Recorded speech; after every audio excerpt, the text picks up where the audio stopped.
metres in the new Scottish record for Great Britain, Jake Wightman. And also going in the men's 1,000 metres, NCAA champion, 4th in the Doha World Final in a personal best of 1:44.25 for the USA, Bryce Hoppel. And the world champion at 800 metres, also the world record holder at 600 metres, his distance tomorrow for the USA, Donavan Brazier.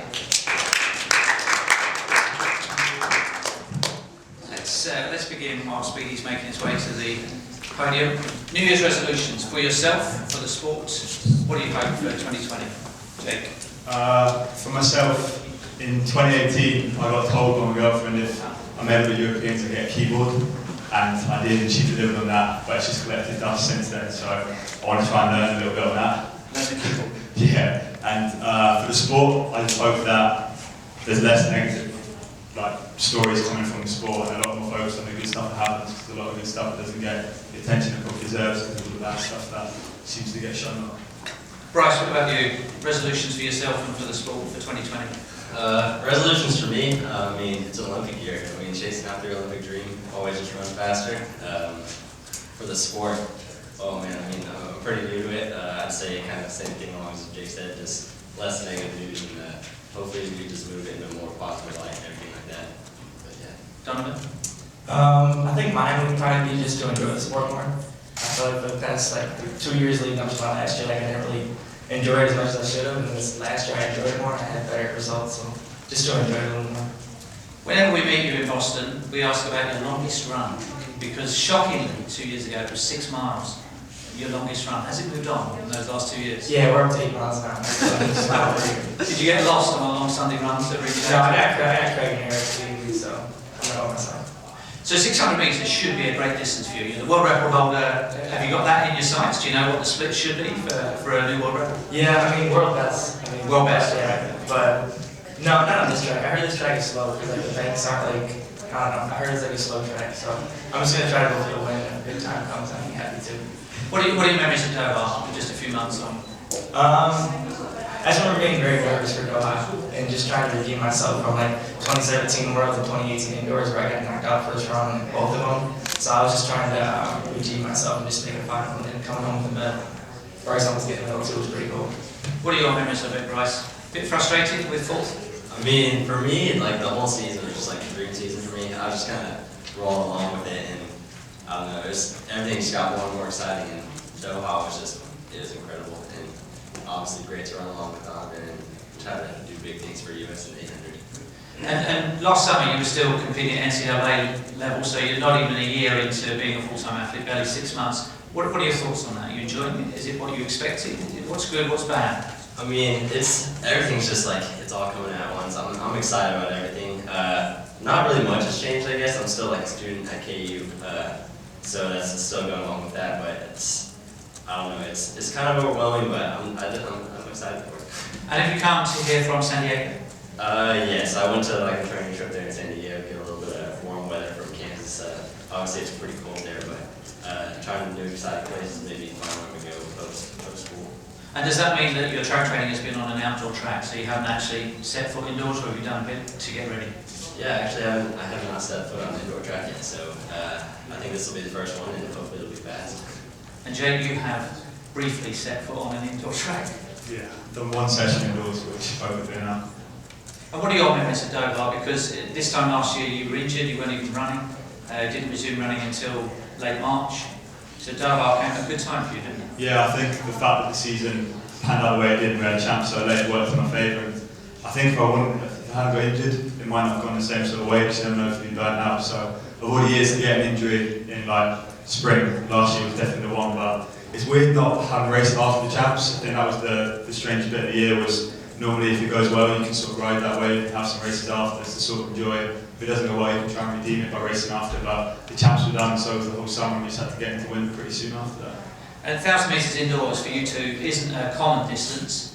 The current British record holder, Matthew Yates, who set it in 1992, has been posting on social media today, looking forward to seeing the record going. It's not always as straightforward as that, is it? Because indoors can be a bit bumpy, a bit boring, but on the whole, they are records that are there to be taken on. Yeah, I think the fact that 1K hasn't run that often at all means it's a pretty good opportunity to do that. And it puts a little bit less pressure on the race as well. It should be a bit more fun because you can't compare it too much. And for me, it's only 5 laps rather than 7.5, so I'll make sure that I enjoy those 5 laps. And yeah, I'm looking forward to doing the distance. That probably would be my best sort of championship distance if it existed. Bryce, have you done a 1K indoors before? I did it one time my freshman year, but I'm kind of just looking at it as doing 800 and hang on to another 200. But I think it'll be a fun race.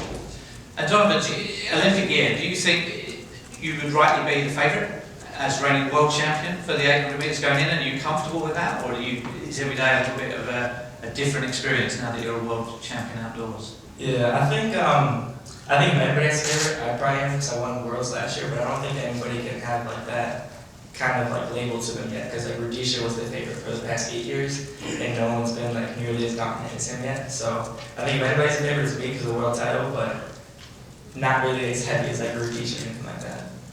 If we project forward 10 years from now, whether you're in the sport or not, what would you hope to have left as your little legacy at 800 metres? What do you hope to achieve? I'd like to PR a couple more times. I'd like to close in on making that American record even stronger, and just trying to win as many medals as possible, because I don't know how I'm going to do it for. Questions from you? I'll come back. If there aren't any from you, then I'll go to Larry, and otherwise John, yeah.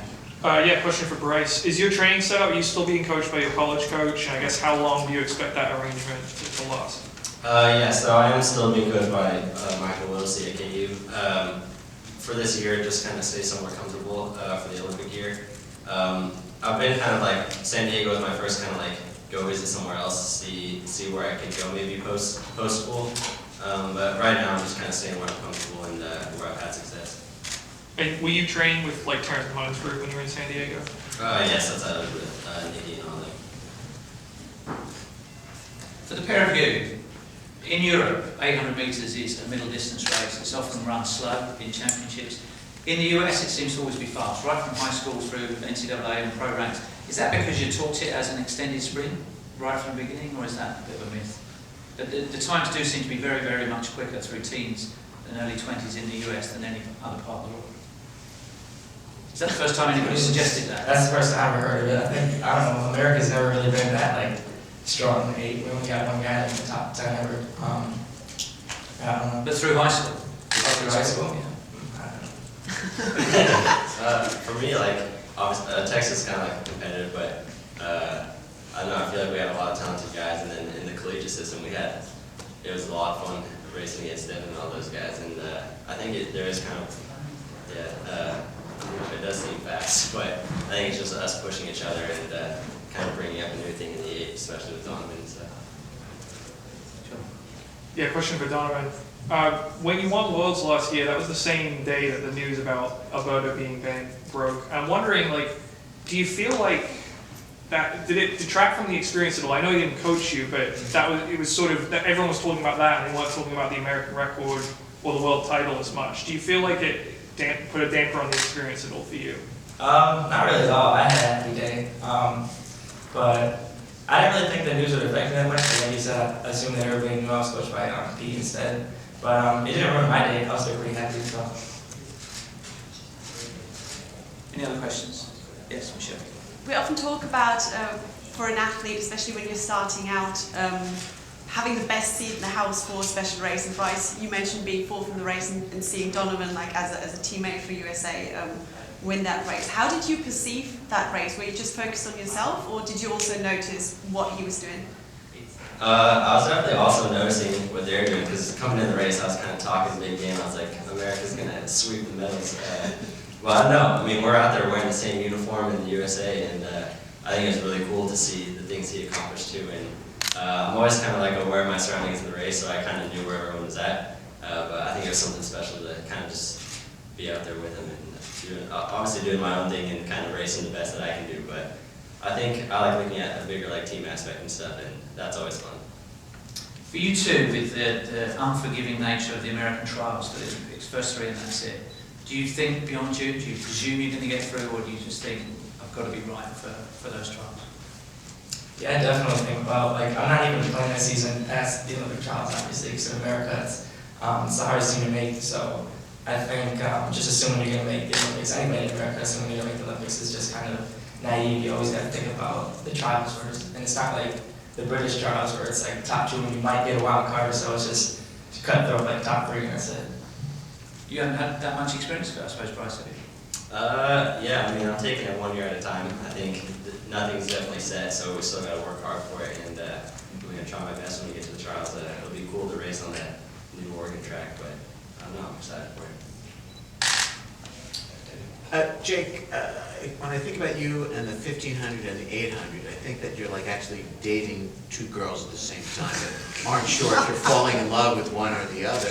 What event does your body really want to do that, you know, or where is your heart between those 2 distances? I think if I was to use the same sort of analogy, I'd say that the one that I'm most secure with would be the 15, but the one I have the most fun with would be the 8 girl. I enjoy 800s a lot more than 15s just because I think a lot of it is the fact that I'm probably known as a 15 runner rather than an 8, so I can do the 800 and not have the same sort of expectation on it, so I can relax and I can afford to almost make mistakes and not be like criticised as much as I would in the 15, but I like to say I'm a middle distance runner rather than just a 15 runner. And the way the British middle distance running used to be, all our greats like Coke and Event used to be as good at the 8 and 15, so I think that's kind of been lost the last decade or so, and myself and a few others hoping to try and bring that back, but the way these guys move at rate, there's not much room for slow coaches like me, so I need to get a bit better at that. Sure. Donovan, David Rudisha, he's the defending Olympic champion. He said he's coming back this year. He's been out the last couple of years with injury. Are you worried about that? Like, are you excited to race him? Like, what do you make of his comeback? I've never been excited to race him because I've never raced him before. Like just when I was coming into the sport professionally, he was leaving, but I don't think he'll be back nearly as strong as he was in 2012, obviously, or 2016. But I like to see him come back. I wish I could have raced him more in like the 2016 era, so it'd have been more like, I don't know, competitive. I'm not saying he's not going to make a good comeback, but I think it's just going to be very, very hard. I've noticed something, like, when you won NCAAs in 2016, you was pretty naive to the sport of elite running. It really seems like you've become a student of the sport. Is that something you've taken up initiative on your own to do? Like, is that something you're interested in now, looking at the sport and its history? I don't mean to be like a student of the sport. I still don't know a lot, to be honest. Like, I don't really know the history of it that much, but I'm just not a track nerd, I guess. Like, I'm not that into it as much as I guess I should be. No. What year would it be, Donovan, that you opt from 8 to 1,000 instead of 8 to 600 at a meeting like this? Could you do 1,000 tomorrow? I'm sure I could. I wouldn't like to. I'd like to run 4 if anything. I did 1,000 once at Melrose Games 2 years ago, and I got destroyed, so I just never went back to it. Yeah. Sam Revilla from DBNS for Bryce. So what's been the biggest shift in your mindset competing NCAA professionally? I would say just kind of like picturing yourself actually being capable of running with these guys. And obviously NCAA is extremely competitive, but I think once you get to this point, it's a different level. And I don't know, running against all the world-class athletes it's going to be more fun. I think the better the competition is, the more fun it is, and I'm excited for it. And I don't know, I guess get a little bit more serious about it, but I don't know. Just a quick question for all three. Do any of you guys plan on running world indoors if you make the team? I don't think so. Probably not. Yeah, I'll be running at USA's, but I don't think I have any plans to go to Worlds. I'm just doing this and then an 8 as well, so I think, and then that's me. Just had a quick question for Donovan. I remember reading after the Diamond League last year that you were thinking about potentially buying a boat with your winnings. Did that ever come to be, or? No, that's like what I want to do when I'm done with track, though. I just want to fish all the time. But no, I just put it in the bank. I didn't do anything with it, unfortunately. I'm sorry to disappoint. What kind of boat? I want to buy like a center console boat and move to like Tampa, Florida, and like do a bunch of deep sea fishing and stuff like that. But that's what I'm trying to convince like this new group that we have, that's like our unofficial, like we're not a named group. I'm trying to convince them to go to Florida for like my own benefits. So you can go fishing? Yeah. Very nice. Right, Donovan, you mentioned the group that you have with Pete Julian now. It doesn't have a name. Do you have any suggestions? Like, is there anything that's tossed around? Yeah, we're thinking, like, maybe go out to, like, Phil's nights, so then, like, maybe Phil might, like, just give us a bunch of money for our group or something like that. We don't have anything else. He doesn't give you money already? He gives us plenty of money, and just try to get angry. The Florida fishermen's. That worked too. I see. David, last one. Jake, what's it like to have your father as your coach?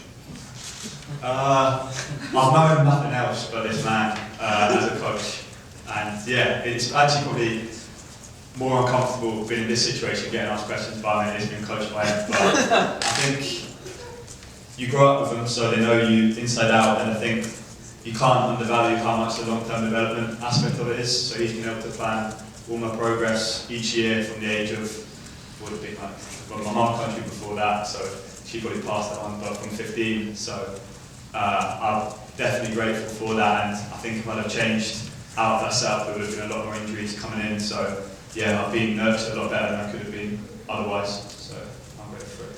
That's a very diplomatic answer, wasn't it? And on that note, I think we'll present the VIPs and wish all three of you the very best of luck tomorrow. Thank you.